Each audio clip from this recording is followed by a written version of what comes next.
Nazami of Jackman and Nazami Associates, a highly respected human rights lawyer who has been working with Felipe, and a bit of a team that we've pulled together to think about how to advance strategic litigation on this case.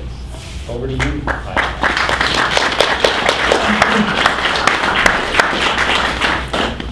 Thank you very much. I have prepared some notes, but I think at the end of the day, these kinds of discussions, the best thing to do is to actually engage and have a more fulsome discussion and participation. But what I wanted to just note is that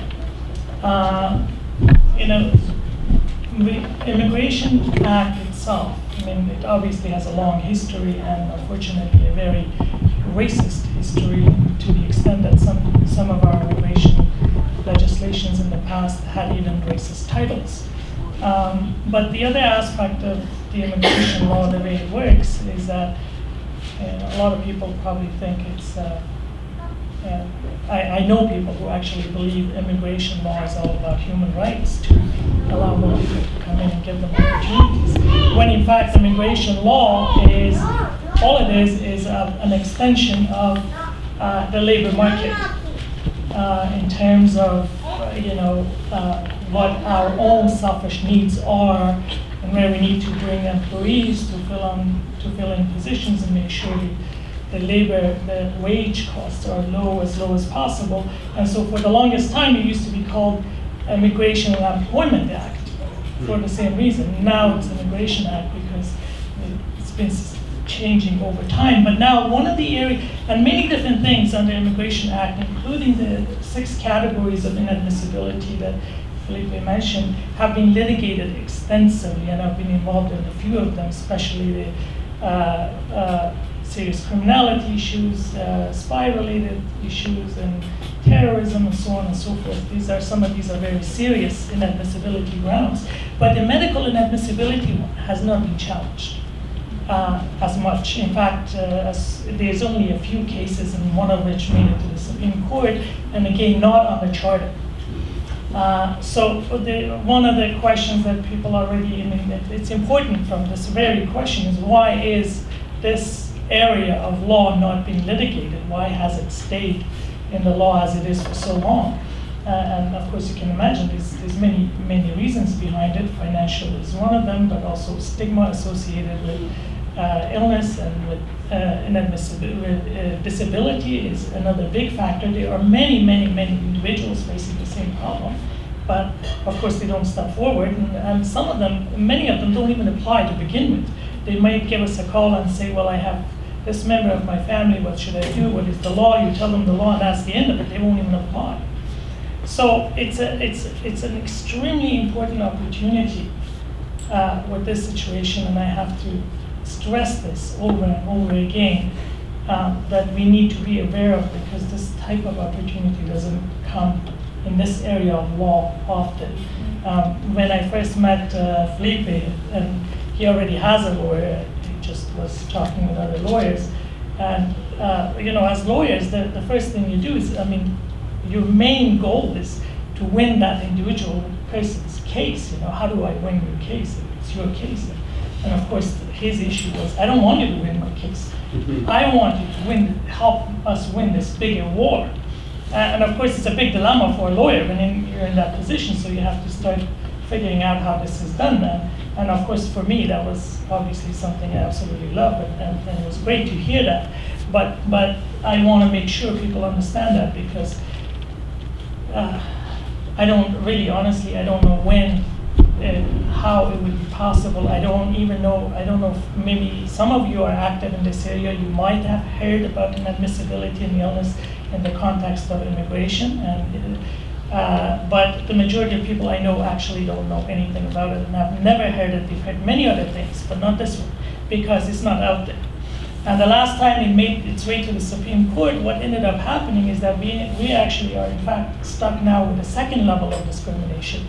So it's not only disability now, but disability for people who are, it doesn't matter if they use the pretext of medical inadmissibility. It's all has to do with productivity of individuals when they bring you here as a worker.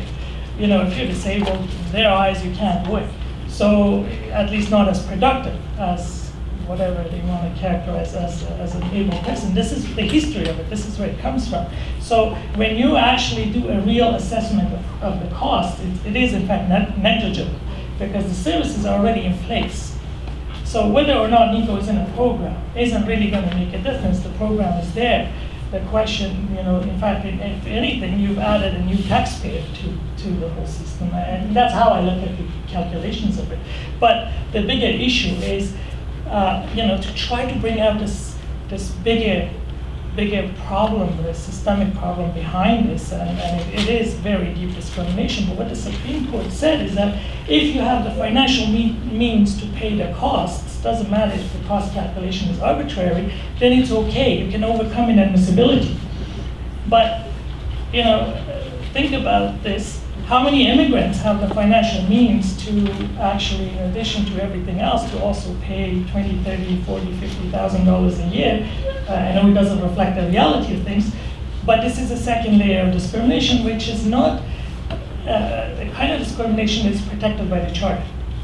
So in litigation of these things, we have to be very, very careful. So while individual assessment is a good thing, we want to make sure that it doesn't come at the expense of then having other layers of people that are cut out of the process.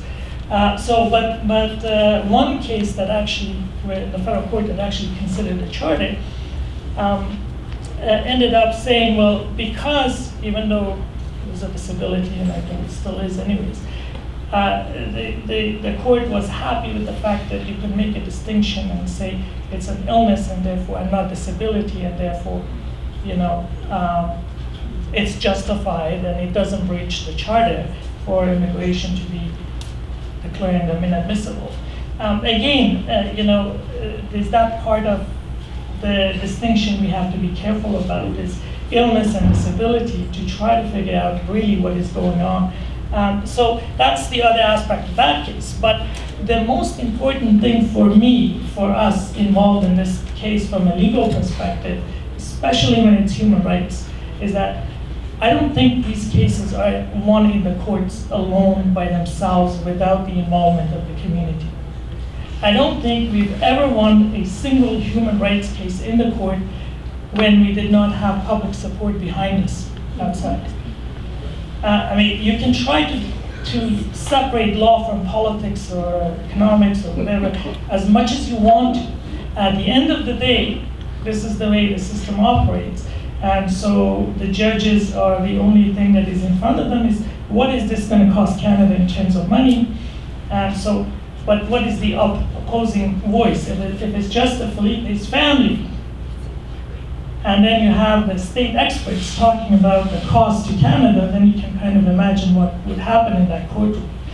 But if you have the public standing up and saying, you know, through petitions, through protests, through exactly this kind of gatherings, then you know the issue behind this is a bit wider. It's more social, and there's going to be some degree of accountability with respect to decisions that are made on these kinds of issues that would obviously, and disability is a very serious issue if you're going to discriminate. And in this kind of case, you discriminate explicitly, and it's very clear. So notwithstanding the decision of the federal court that it wasn't discrimination, everybody in the field, in the legal field, understands it is a clear case of discrimination. But then why was the court so reluctant to actually name it what it was? And I think that case too was done in isolation. There was, in fact, this is the first time I actually see some kind of public organization rallying around this particular issue. I mean, we've seen it in a lot of other contexts with disability, with human rights that have an impact for people with disabilities, but we've never seen it for immigration, in the immigration context. It hasn't come up. So there's two things. One is just to make sure that we give proper thanks to Felipe and his family because they've given us an opportunity to try to deal with this crazy law. But the other thing is to also go out there and do as much as we can to advocate for this issue and rally people behind it, because otherwise, I think, again, it's very easy for the government to win these kinds of cases if there is no social support behind them. So this is really all I wanted to say in terms of our own experiences dealing with these kinds of things. And with other legal and technical stuff, obviously, we're happy to discuss any questions you might have. Thank you.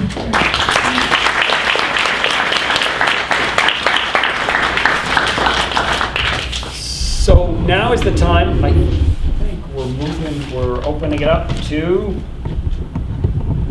Oh, did you want to show the Rick Mercer rant? Yeah. That's on the. Can everyone see that rant? Oh, yeah. No? Can we get it on the? Oh, yeah. Okay. All right.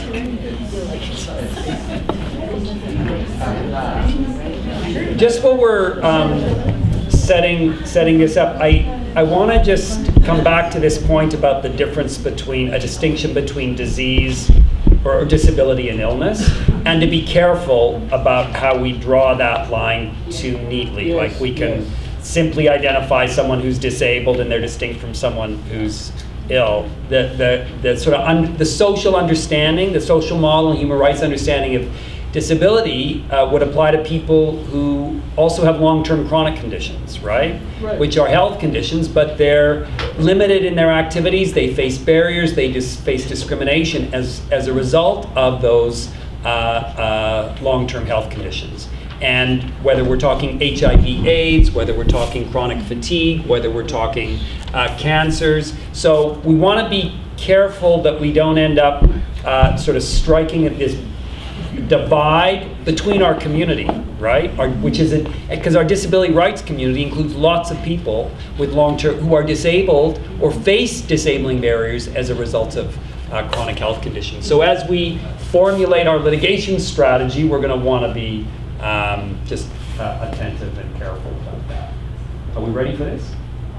Okay. Great.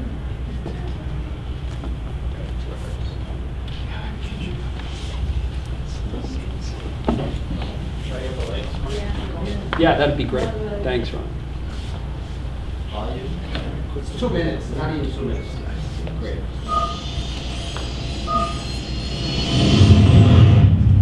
When I read the story of Felipe Montoya in the Globe and Mail, I knew something was not right. It wasn't a big story, it was in fact a small story. It was a page 5 story, and yet it did not pass the smell test. Felipe came to Canada 4 years ago from Costa Rica with his wife and 2 kids. The man is highly educated. He is now a full-time tenured professor at York University. He's got a big job, he pays taxes, the perfect citizen. But, and this is where the story becomes hard to believe, according to the Globe and Mail, the government of Canada has said Felipe and his family cannot stay in Canada, cannot become permanent residents because his son has Down syndrome. Okay, this is where I thought this story cannot be true. I mean, I know Canada is not perfect, but surely to God, we are not throwing children out of the country because they have Down syndrome. Well, apparently that is exactly what we are doing. Apparently there is a war on kids with Down syndrome that I was completely unaware of. The government's position, because the kid has Down syndrome, he could potentially maybe become a burden on the system. Really? We're going to predict that now? What's next? We're going to say, oh, that family can't come in because that kid in grade 8 just failed his math test, or that one's got a funny foot. There are absolutely no guarantees in this life when it comes to predicting who will contribute what to society. Some dude with Down syndrome working at Loblaws contributes a hell of a lot more than some of the guys I went to high school with. People I'm proud to call my friends and fellow Canadians. I was so hoping this story was untrue, I was wrong. Here's hoping that our new government, with its sunny ways, sees the error of its ways. My Canada includes an extra chromosome.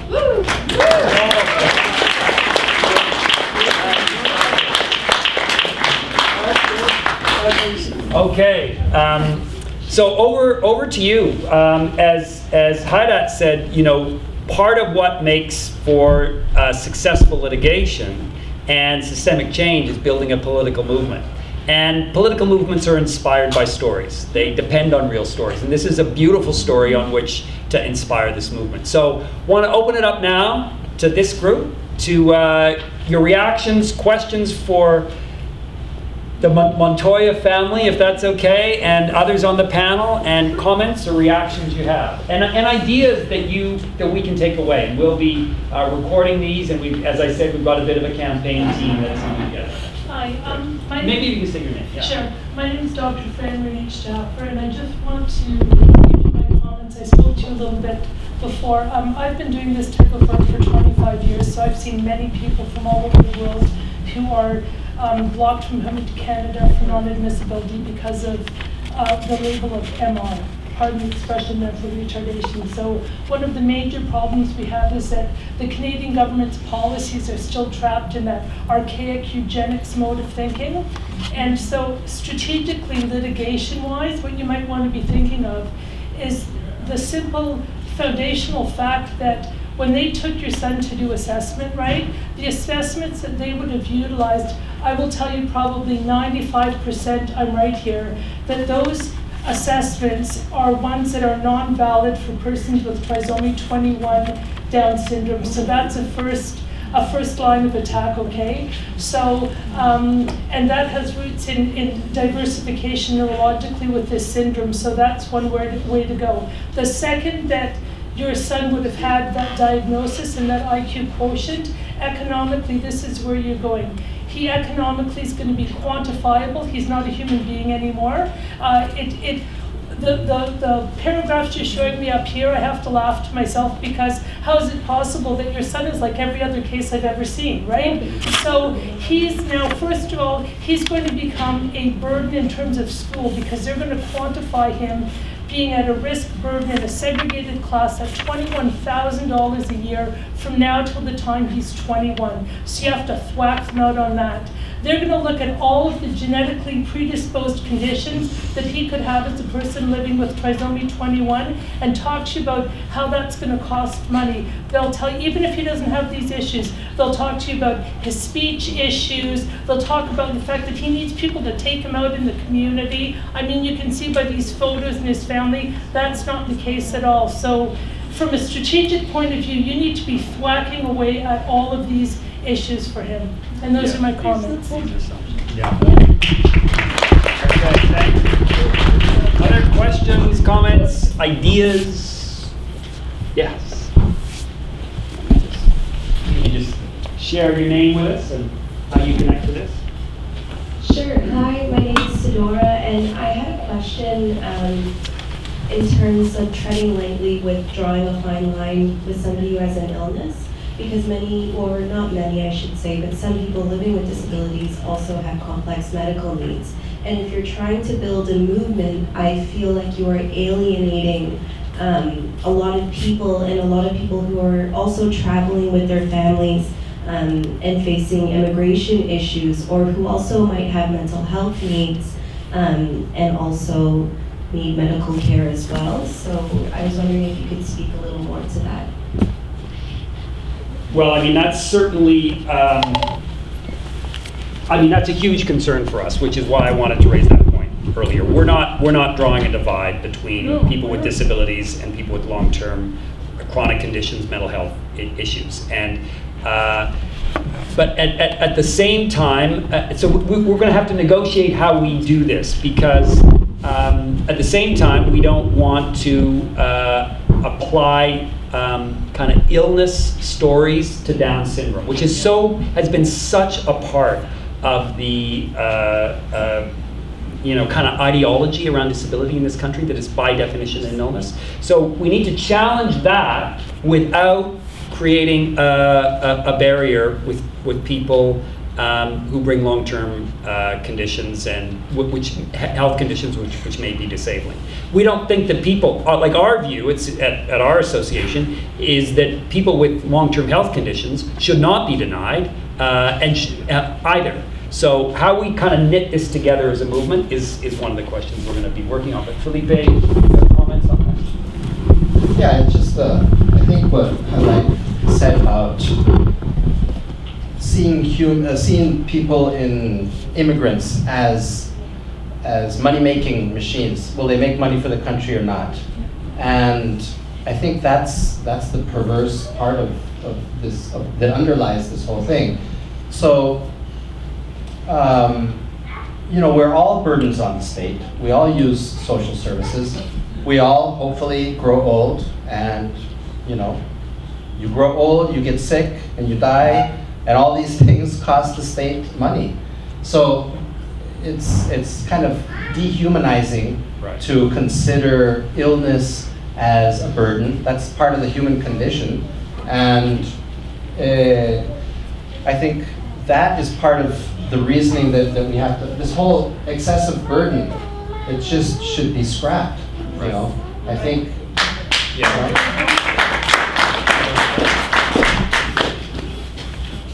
Yeah, I agree completely. There is one area in immigration where this inadmissibility doesn't apply. There's no reason why it shouldn't apply to the rest of the immigration process, and that's the refugees, for example. A recognized conventional refugee is not subject to the medical inadmissibility. And I think that's exactly what you said, and it's been a serious concern also when you go to court and you try to make a distinction between what is an illness and what is inadmissibility. One of the things, yes, it's all right if they refer to, let's say, very serious contagious disease, in terms of protection. That's public health. It's public health. Yeah. That's a different issue. But I think at the end of the day, I think if we really want to be successful in a proper way, I think we have to make sure that we find a way that they don't push us into dividing us into other levels, whether someone is poor or rich, or someone is less sick or more sick, or which one. So it is a discussion we have to continue and welcome any contributions. Yes, John. In response to your question, it's a good question. People have been denied entrance to Canada for all kinds of reasons, maybe some even as visitors. And so, tonight our issue is focused on the Montoya family, but the issues that you raise are equally important because people have been denied for those reasons as well. That's why we need to think of trying to change the law so that it doesn't become a barrier for people with various conditions, whether they be health, disability, whatever you want to call it. Yeah. Thank you.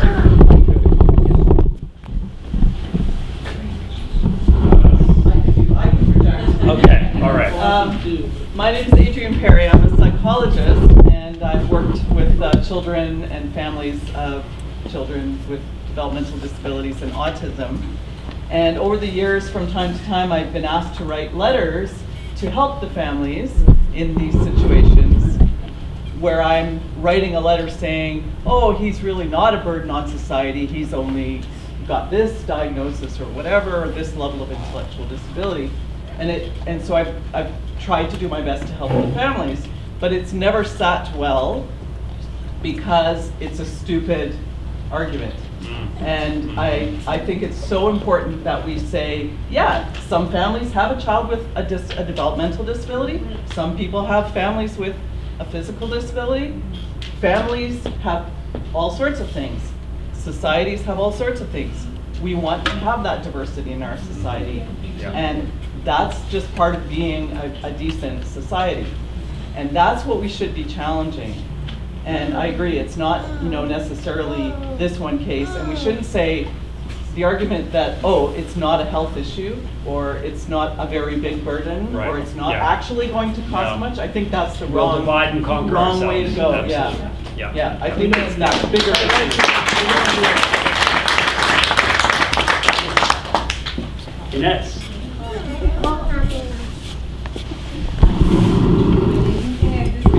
Do you mind coming in? I think it helps.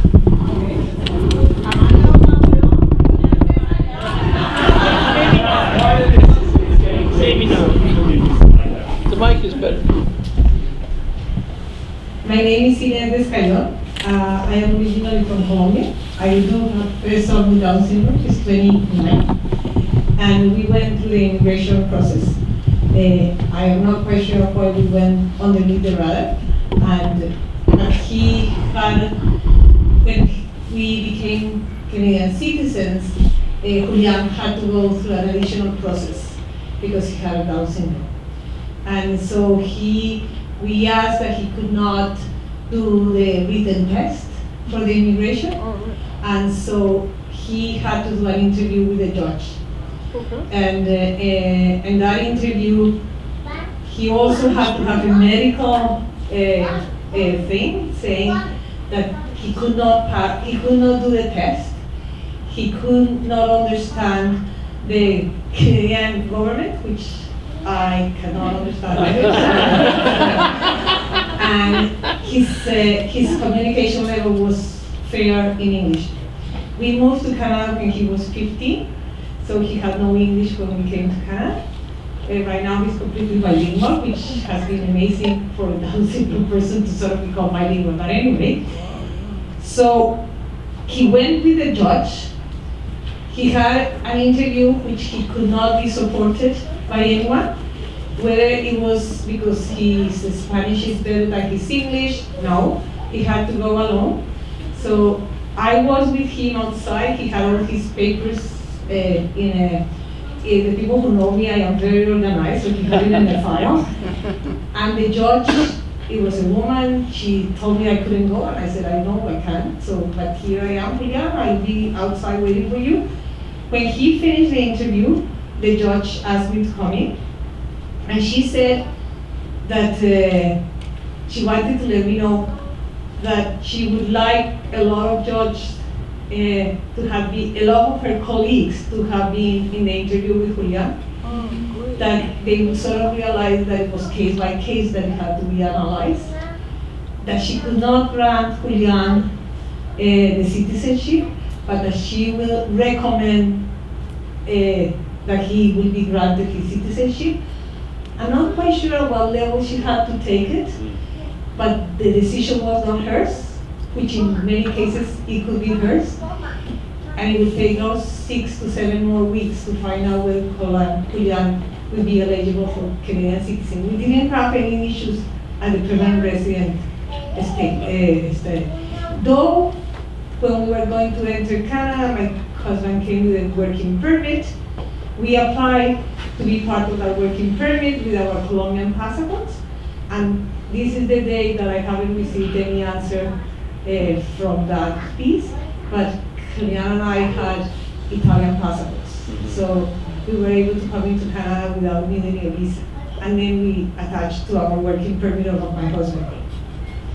So all this said is that I do believe that doing a social movement is something that should be done.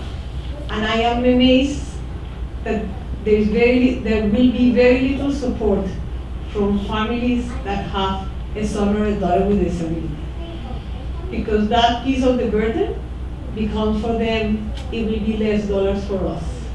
And that's my personal perception from what I see the struggles right now with families, who gets passport money, who gets ODSP, who gets, so families will see Felipe as, okay, those are my dollars, but eventually will have to be divided by someone else. So I think for families to sort of hook into this, one has to start telling them that their son and daughter, because of their disability, are discriminated. It has nothing to do with burden, with money, which I think is more or less what you were saying. So how do we approach families? Because they can be a very strong voice behind, but they have to understand that this is about discrimination of their own sons and daughters, whether they have been born here or not. And I'm not quite sure, I don't have any idea how to do it, but I think that's the approach to being a bigger community behind, of families that have children or daughters and older adults with disability. So the piece of the burden, which comes out a lot in the news, I think will not put them behind our case. How we, yeah. Yeah, good, thanks, Annette, good point. So it goes back to how we frame this. I mean, the reality is most families just have to look past not even a generation or two to their own immigrant, ancestors. And the other thing is this point that John's been making and that we were making earlier, that there is harm done. There's symbolic harm done to people with disabilities by having that 38(1)(c) in the Act. It says that people with disabilities are a burden, and we've got to get rid of it for that purpose. Other comments, reactions? Yeah. First, just big thanks to the people who were involved in organizing this meeting. I think it's really important, and to the Montoya family for opening up your story to the rest of us, because I strongly agree with what people have been saying, that this needs to be a social movement, a political campaign, and not read as an individual and isolating struggle of one household. So I have... Do you mind using the microphone? It's right here. Oh. Yeah, I just can't bring it in. Oh, okay. Yeah, Okay. yeah. We just really appreciate having the comments on it. Okay. Do you want me to repeat what I just said? Or just, okay, I'll make it briefer and just say big thanks to those who are involved in organizing this meeting to give us the opportunity to make this into a social movement, into a political campaign, and not read as something that needs to be borne only by the family in question, because it's such a critical issue. So I have basically two questions. I'd like to know more for people who have been involved in this campaign to date, what organizations and groups are involved and what are not. In other words, what directions we could go in. So for example, I know that you work at York. I work at York as well. It's a multi-union campus. I'd love to know to what extent the equity committees and so on of the various unions have been involved or not, or some of the other places that we can mobilize. The other question is around the law, because I was very interested in what you were saying, Nazami, around the whole question of there's not been many cases that have gone through the courts at the intersection of immigration and disability. That was my own layperson sense as well, but I wasn't sure of that.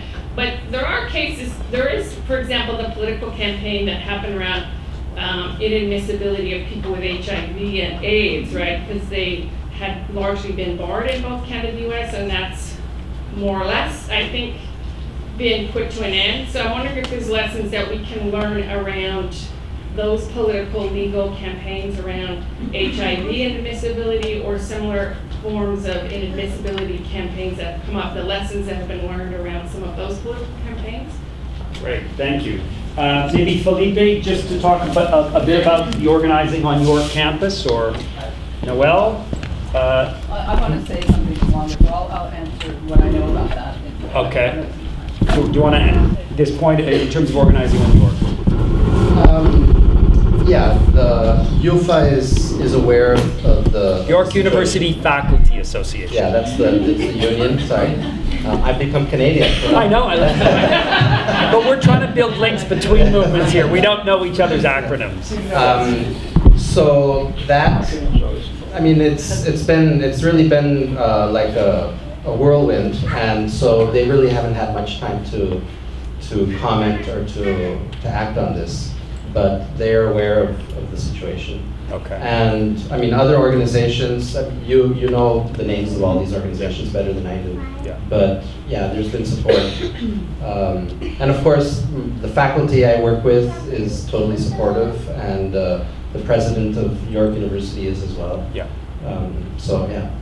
We're just, there's some disability organizations that are involved along with Felipe, and we're just trying to figure out, though, the litigation sort of path before we create a kind of platform, a more public platform where we can really clearly build allies so that we really have the story of this down.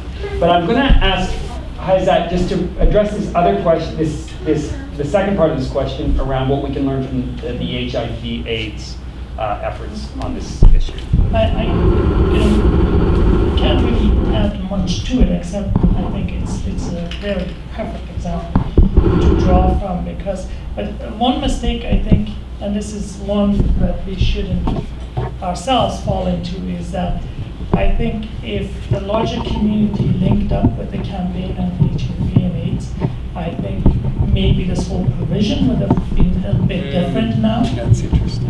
But if you look at it informally, we don't come across any more cases of inadmissibility involving HIV/AIDS anymore. Why? Because that campaign was very successful in that respect.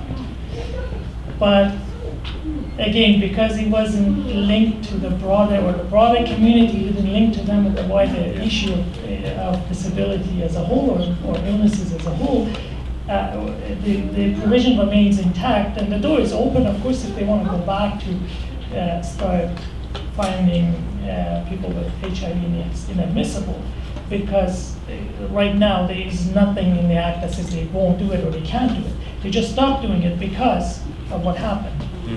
So that also tells us that maybe if it was a wider campaign involving broader groups of people as opposed to only one community, we might be in a different situation today. Yeah. Yeah. My name is Noelle Sturgeon, I'm the Dean of the Faculty of Environmental Studies. I want to say something from the perspective of being a Dean, and then I want to say something from an individual perspective, and partly to respond to the question. So Felipe is an incredible asset and treasure and great colleague for us in the Faculty of Environmental Studies. He holds an endowed chair. He runs a project that we have in Costa Rica called Las Nubes, and I can't think of anybody else who could do it as well as Felipe has been able to do it. He's a fantastic teacher. There are students here in the audience who came because he was a fantastic teacher. He's a great colleague. He's been really instrumental in terms of talking to us and working with us in a variety of places in the campus. So, you know, when this started to happen, we were very concerned, very, very alarmed. And when Felipe made it clear that his decision was to fight this case, that he could easily use his economic privilege to buy himself out of this situation and stay with us, that, you know, caused us a fair amount of consternation because we don't want to lose Felipe. But when we understood that it's such an important political issue, the Faculty of Environmental Studies, I can say, is totally behind Felipe. York University is behind Felipe. I haven't seen much activity from UFA yet, or the equity committees, to answer your question, and I think that's partly because we haven't really articulated very clearly yet the strategy that we want to have people weigh in on. But when we do, and the team is working on that, and I think we'll be able to do that soon, I really hope that we see a lot of activity, a lot of support, because without that, we're not going to get very far with this issue. So this meeting is really important as a start, but I think we're going to need to do more of these. We're going to need to do them at York and at other places to be able to keep that going and to be effective. So I want to also say something as an individual. So Felipe and I were hired at the same time, same year. I'm also an immigrant. I come from the States. I'm going through the permanent residency application. So when I think about Felipe's situation and my situation, I think I'm probably not going to have any problem, right? But who knows? My mother died of Alzheimer's fairly recently. There's depression in my family. I could easily be much more of a burden on Canada than Nico could ever be. And so how am I going to feel if I get through the permanent residency application and Felipe doesn't? I don't think I want to be in Canada if that's the case. I don't think I want to join the country if that's the case. I don't want to see my privilege, you know, because my potential disablement, which I think is inevitable for all of us, is not visible on my face. I don't want to take advantage of that. So that's just what I want to say. I really do. Thank you so much for that. Hi, I'm Deborah Barrington. I'm also a colleague of Felipe's and Noelle's, other people here. And I want to speak also both politically and personally. I totally support the use of this case to address the much broader issues of all peoples with disabilities in terms of discrimination and particularly putting it in the context of what we know is a colonial, racist, discriminatory state, and this is just one more example. But I also want to speak specifically for what I see as an educable moment around intellectual or developmental disabilities, and in particular Down syndrome. A few weeks ago, we celebrated and we had a memorial celebration of my brother Van, who had Down syndrome and died at the age of 65. When he was born in 1950, most children were sent into institutions. Parents didn't even, were told to, in fact, to put them away. There's been a tremendous change over 65 years. The fact that he could live that long was because there'd been a social change and support that came from loving families and communities.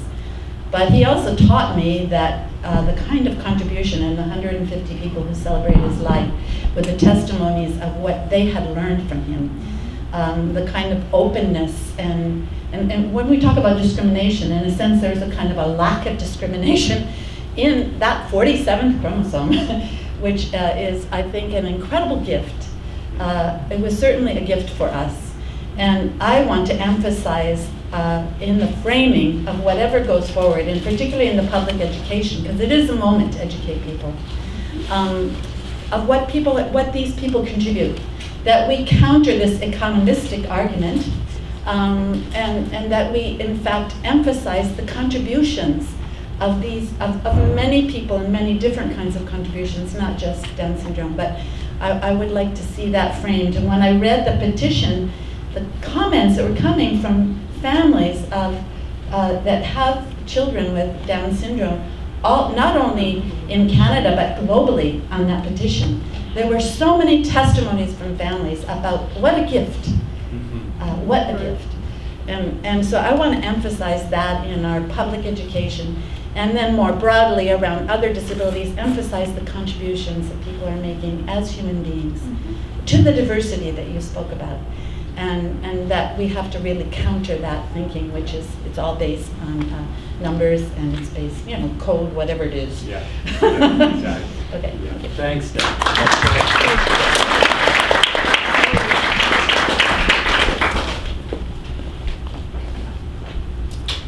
My name is Alistair Sharp. I'm a parent of a son with disability, has cerebral palsy from a dream birth. We're actually just waiting for our letter telling us that he's going to be considered inadmissible.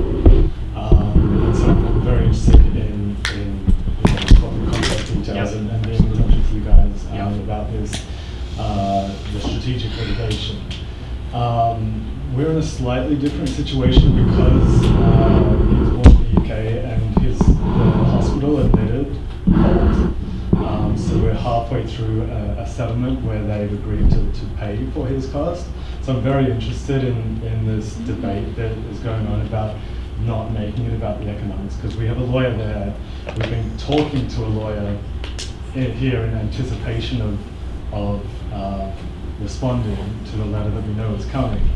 And he basically said, we'll get them to say that we'll pay everything, just channel it in, and that health system will pay this health system. And I personally kind of thought, well, fine, let's see how that works, let's get that set up. But my wife is much more of the view that seems popular here about, why should they be doing that? And it obviously does raise the question of, well, what if you didn't have that thing, or what if you weren't, economically successful? Why it should matter. So that's all I really wanted to say. That's my story, and I want to. Well, let's make sure we get. Yeah, absolutely. We will. Thank you for sharing it. Thank you very much. And we'll want to do this in a way that doesn't pose, that where your process in terms of citizenship can proceed while we address the big issues. But that's part of the legal discussion we're having now. Yeah, Lauren. Yeah, I'm Larry Erickson. I'm also a Yorkie, and in fact, in environmental studies, and I'm also in the process of applying for permanent residency. I've been in Toronto for 13 years almost, and have avoided applying because I knew that I would be denied under the medical inadmissibility charges.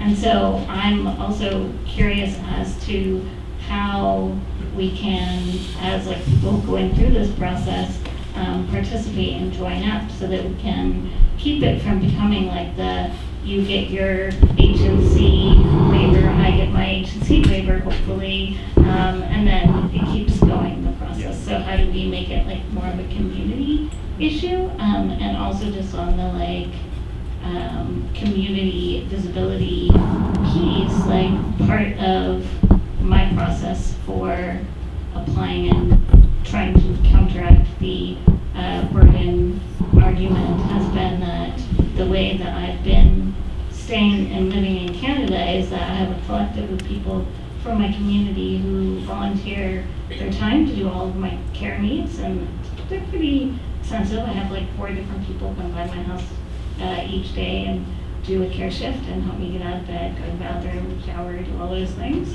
And the process of relying on community in that way has also built a community. So I have like a very large community. It's not just 28 people. There's probably like hundreds of people who've done care shifts with me over the years. And those are people who support the work that we're doing to try and like change these processes of discrimination. So how do we also captivate that and use that? Yeah. Great, thank you.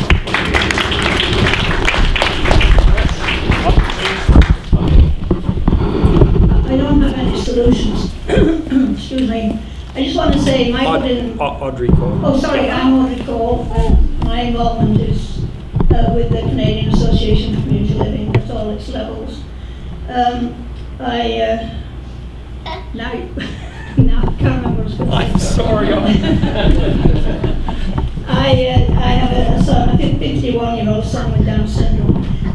One of the things that worries me, a number of people that I've talked to in the last few weeks on this particular case have said, well, you know, it's wrong because the family can easily has money, has jobs, and it doesn't seem as if he won't be able to grow up and work and do things, and not to let people use those arguments. That's been said again, because it does get used. My son does cost a lot of money.